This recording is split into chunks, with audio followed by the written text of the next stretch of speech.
Pour le sommaire, bienvenue à tous, cherche économie à tout prix. Ce sera donc le slogan du gouvernement dès la rentrée. On a déjà évoqué les hausses d'impôts ou les salaires des fonctionnaires.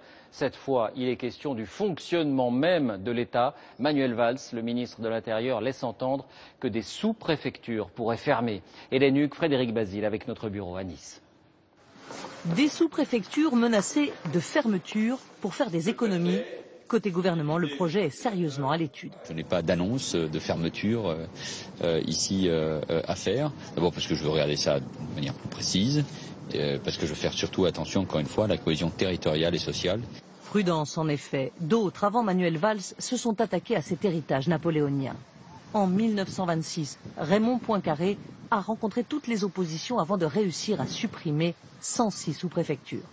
Aujourd'hui, la France compte encore 240 sous-préfectures. Dans chaque arrondissement, elles représentent l'État, assurent la sécurité et délivrent différents titres comme les cartes grises ou les cartes de séjour. À Castellane, aujourd'hui, sous-préfecture des Alpes de Haute-Provence, la simple évocation d'une suppression suscite l'indignation de la population. Castellane a toujours été sous-préfecture, je ne vois pas pourquoi ça changerait. Pour faire des économies? Ben non, il n'y a pas de raison. Les économies, il faut les faire ailleurs. Le peu qu'il y a dans les petits villages, ils nous enlèvent tout, alors qu'est-ce qui va rester? Rien du tout. La sous-préfecture, ça nous facilite quand même pas mal de choses au niveau, ça nous évite de se déplacer à Digne. Pour rejoindre Digne, la préfecture, il faut en effet 1 heure de route. Le député maire de la ville s'inquiète aussi d'un possible isolement. Nous avons besoin aussi d'une autorité de l'État à proximité des élus de ce secteur, de la présence, mais surtout du Conseil.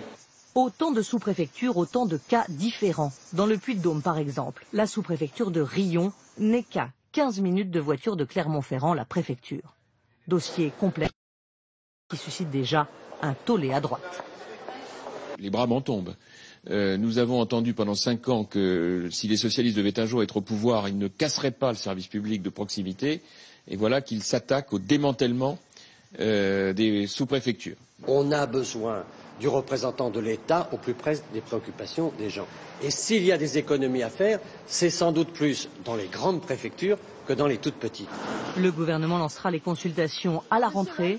Conscient du caractère explosif du dossier, le ministère de l'Intérieur précise ce soir qu'en aucun cas les zones rurales ne devraient être pénalisées. Alors il y aurait donc une nouvelle carte préfectorale, comme il y a eu la carte judiciaire, c'est-à-dire la fermeture de tribunaux, on en avait beaucoup parlé. Mais quel est le bilan? Bonsoir Guillaume Darret, vous nous avez rejoint.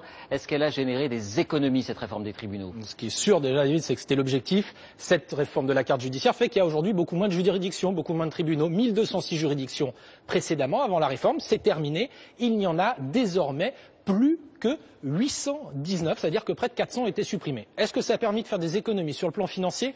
Pour l'instant, ça c'est encore difficile à dire, on n'a pas suffisamment de recul. En revanche, on sait ce que ça a coûté. Le budget qui a été alloué à cette réforme, 425 millions d'euros, notamment pour construire de bâtiments, regrouper les tribunaux. Pour ce qui est du personnel, il y a près de 1800 fonctionnaires qui étaient concernés par cette réforme. Normalement, aucune suppression de postes prévue. Et pourtant, il y a un rapport parlementaire au Sénat qui sera rendu public demain, qui souligne que 428 postes de fonctionnaires ont disparu entre avant et après la réforme. Est-ce que finalement cette réforme est jugée globalement efficace? Alors certains y voient des avantages, d'autres des inconvénients. Parmi les avantages, le principal que tout souligne, c'est que la carte serait mieux adaptée. Elle n'avait pas été modifiée depuis 1958, il fallait la retoucher. En revanche, parmi les inconvénients, il y en a un essentiel, c'est un accès qui est parfois plus difficile, plus de kilomètres à faire pour certains Français pour aller au tribunal, ou encore des dossiers qui mettent plus de temps avec des délais plus longs pour être jugés. David, on parle là de la carte judiciaire, mais cette rationalisation, ça touche aussi le domaine de l'hôpital ou de la carte militaire qu'on avait évoqué également. En période de crise, il faut rationaliser. C'est en tout cas ce que souhaite faire probablement le gouvernement et ce n'est pas terminé. Merci Guillaume pour ces explications. Alors, voilà.